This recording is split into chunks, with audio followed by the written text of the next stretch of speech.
Good afternoon. A former state cop who was once the prime suspect in a Rio Rancho murder is now suing the city and police department. He's claiming there was no reason for them to keep him locked up for years. Here's News 13's Jeannie Nguyen with the details of the lawsuit. Jeannie. Jessica, Jack McDowell was acquitted of the 2011 murders, but he had spent about 6 years behind bars. His new lawsuit claims there was no evidence to arrest him in the first place.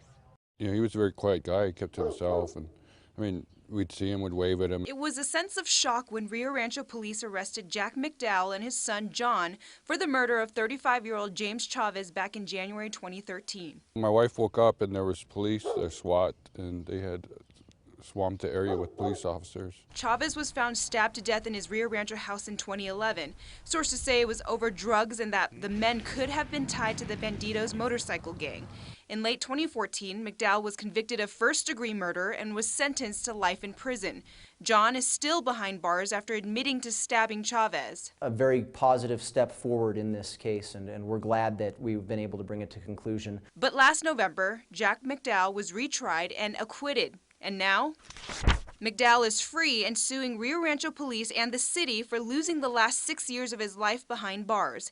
In the lawsuit, he claims the evidence prosecutors had against him was not enough to charge him with murder.